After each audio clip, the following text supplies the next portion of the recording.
Olá, seja bem-vindo ao resumo da semana da Buildings. Eu sou Ellen Costa, hoje é dia 22 de abril e eu vou compartilhar com você as principais notícias do mercado imobiliário corporativo desta última semana. Lembrando que essas notícias também são disponíveis no portal da revista Buildings e nas principais plataformas de streaming. E se você estiver assistindo pelo YouTube, o link das matérias está no box e descrição do vídeo. Então vamos para a nossa primeira notícia que foi publicada no Estadão. Em reportagem exclusiva para o Estadão, os dados e análises da Buildings foram considerados para o mercado de escritórios. Volta do trabalho presencial faz busca por escritórios subir após 2 anos. Com a redução dos casos de Covid-19 na esteira do avanço da vacinação, os escritórios de São Paulo estão voltando aos poucos a serem ocupados. Há empresas que já viraram a chave e começaram a expandir seus espaços após 2 anos repletos de dúvidas sobre a volta ao trabalho presencial. E pela primeira vez desde que a pandemia foi decretada, em março de 2020, os números de ocupação de lajes corporativas na capital paulista começam a apresentar uma recuperação, ainda que seja tênue.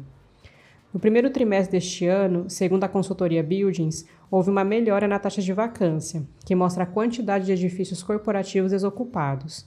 Em relação ao fim do ano passado, esse índice recuou de 21,3% para 21%. Parece pouco, mas é um alento que o setor está celebrando. Essa visão positiva tem razão de ser. O total de espaços vagos caiu a despeito da entrega de novos edifícios comerciais, o que pode apontar para novas recuperações ao longo de 2022. Segundo o sócio-diretor da Buildings, Fernando de Ziacas, a recuperação desse mercado poderá ocorrer de forma mais célere do que inicialmente previsto, e isso apesar de o trabalho híbrido ter chegado para ficar. Segundo ele, abre aspas, nos últimos 2 anos pairou uma grande dúvida sobre o setor de lajes corporativas. Hoje vemos com um olhar otimista esse movimento de retorno aos escritórios.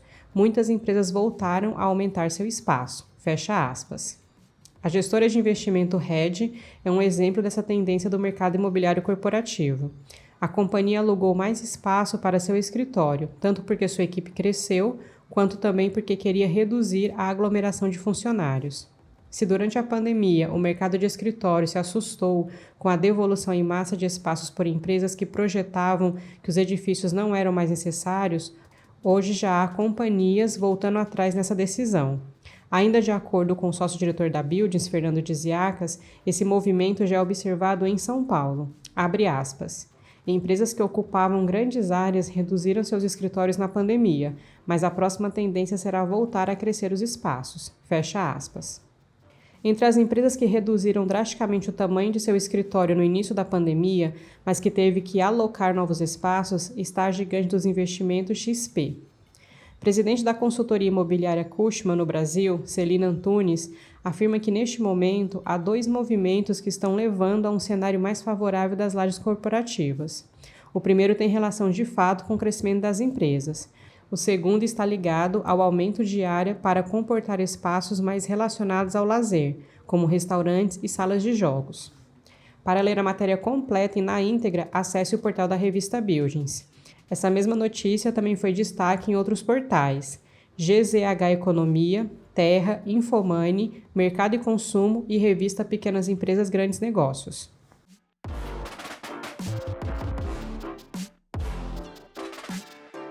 Nossa próxima notícia foi publicada no Valor Econômico. JSL planeja seguir com aquisições e vê mercado potencial de 960 bilhões de reais em logística. A JSL, empresa de logística do grupo Simpar, observa um espaço enorme para expansão no setor. O mercado potencial de logística estimado no Brasil é de 960 bilhões de reais, entre operações dedicadas, transporte de carga, distribuição urbana e armazenagem, segundo o cálculo da companhia. É um mercado enorme. A JSL, que é a maior do setor, é uma empresa de 6 bilhões. Logicamente, não é um mercado 100% atingível, mas queremos mostrar que a avenida de crescimento é gigantesca, afirma o presidente Ramon Alcaraz. É um mercado muito pulverizado, familiar, regional, tem empresas muito boas, completamente fora do radar, afirmou Antônio Barreto, diretor executivo de Planejamento Estratégico da Simpar. As decisões sobre aquisições da empresa estão focadas no grupo controlador. Para os próximos anos, Barreto diz que o foco é fazer mais do mesmo. Abre aspas. Vamos buscar empresas rentáveis com boa gestão, isso é muito importante. Das empresas que adquirimos, não mudamos a gestão. Não tomamos decisão com base em potenciais sinergias, mas obviamente buscamos extrair o máximo delas. Fecha aspas. Nos últimos 3 anos, o grupo analisou mais de 170 empresas e chegou a 5 aquisições.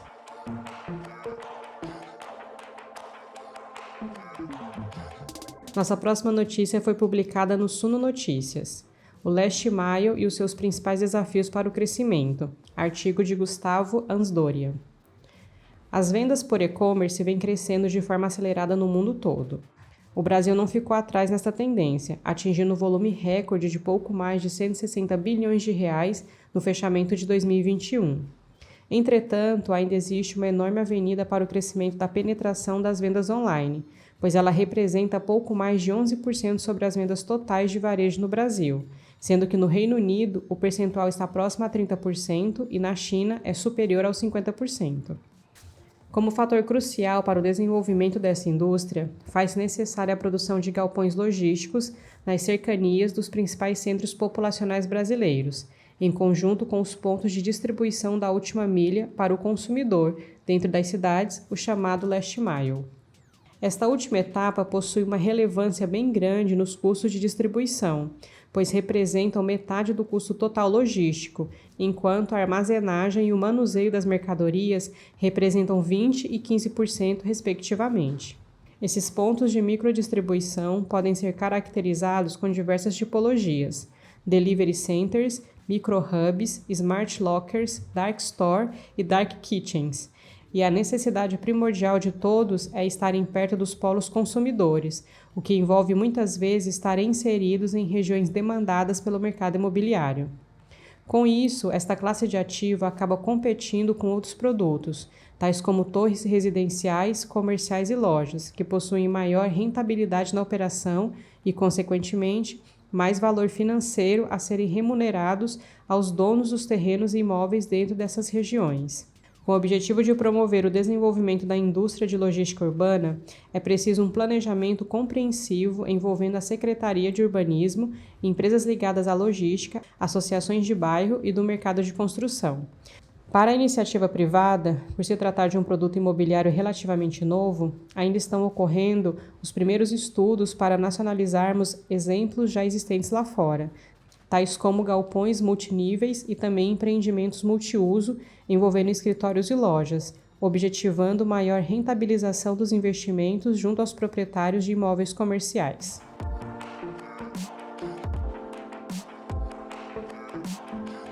Nossa próxima notícia foi publicada no Valor Econômico. Funcionários preferem o home office e o híbrido. E quanto aos chefes? O retorno aos escritórios, com o arrefecimento da pandemia, tem gerado alguns debates sobre o melhor modelo de trabalho. Um novo estudo feito pela PwC Brasil e a Page Group e obtido pelo Valor Econômico mostra alguma divergência de preferências entre profissionais C-level e demais funcionários. Foram ouvidos 289 executivos e 633 liderados entre 17 de janeiro e 4 de fevereiro. A análise dos resultados foi conduzida pelo professor de Estratégia e Liderança da Fundação Getúlio Vargas, Paul Ferreira. Segundo o estudo, 67% dos liderados entrevistados preferem o regime integral home office ou o regime híbrido com 1 ou 2 idas ao escritório na semana. Já entre as lideranças, são 58% que demonstram a mesma preferência. Os liderados que gostariam de ir 3 ou mais vezes ao escritório ou que preferem um regime totalmente presencial são 23%. Nas lideranças, o índice sobe para 35%. Para Ricardo Basaglia, CEO do Page Group Brasil, abre aspas, as pessoas em postos de liderança são aquelas mais experientes, que já desenvolveram sua caixa de ferramentas. Para essas pessoas que têm um modelo que já funcionou, é mais difícil se desapegar, mesmo sabendo que precisarão fazer isso. Fecha aspas. Para Basaglia, as empresas estão em um momento de dúvidas de como lidar com essa flexibilidade. A grande preocupação dessas empresas é em um mundo diferente do que foi lá atrás, com todos em home office e agora com o trabalho híbrido, continuar sendo eficiente, disse ele. O levantamento mostrou que, embora 61% dos executivos acreditem que é mais difícil alinhar os interesses da equipe com uma liderança remota, 72% dizem que a liderança se adaptou ao trabalho remoto.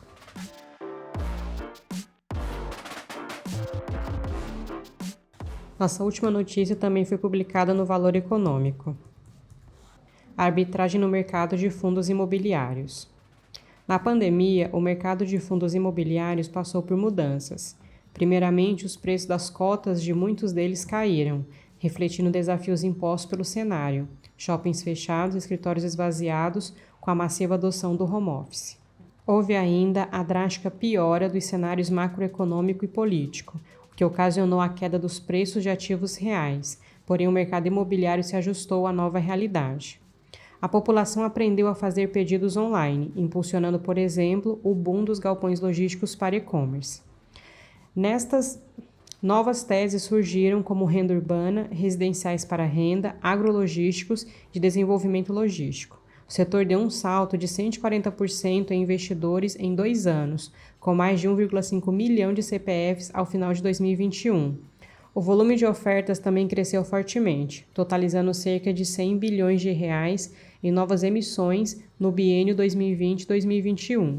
E a negociação diária no mercado secundário passou de 130 milhões de reais em 2019 para 269 milhões de reais em 2022. Mesmo com tais indicadores, pode-se observar portfólios imobiliários descontados, dados os preços das cotas na B3. A maioria encontra-se refletida naqueles de tijolo, com média de 14% do valor do mercado abaixo do patrimonial, FII, que compõe o IFIX. Para conceituar melhor, o valor patrimonial para fundos de tijolo é auferido pela somatória dos valores de seus imóveis, os quais são determinados por laudos de avaliações independentes. A título de ilustração, o INCC, Índice de Custo da Construção, subiu 8,8% em 2020 e mais de 13,8% em 2021, devido em grande parte ao encarecimento do material de construção, dado a alta dos preços das commodities e do câmbio elevado. Enquanto os preços das cotas dos fundos imobiliários no mercado secundário caíram, os custos para se desenvolver um imóvel só subiram, o que, sob análise do custo de reposição, é um paradoxo. Em momentos de maior turbulência e incerteza, é comum haver assimetrias no mercado de capitais, principalmente no brasileiro. Outro segmento em que se observa tal assimetria é o de FOF, Fundo de Fundos, de FII, que tem sofrido um duplo desconto no mercado secundário. No caso dos fundos de papéis, diferentemente dos de tijolo, o valor patrimonial é definido pela marcação a mercado, sendo atualizado diariamente de acordo com o último preço de negociação de cada ativo dentro do fundo. Isto é, o valor patrimonial do FOF reflete o valor que o fundo auferiria caso fossem vendidas todas as posições naquele dia. E antes de finalizar, te convido para conferir os artigos e outros conteúdos disponíveis no portal da revista Buildings e também no nosso canal no YouTube. Então, por hoje é só. Eu sou Ellen Costa, vou ficando por aqui, te desejando um excelente fim de semana. Espero que você tenha tido um bom feriado. Voltamos a nos falar então na próxima sexta-feira. Um abraço e até lá!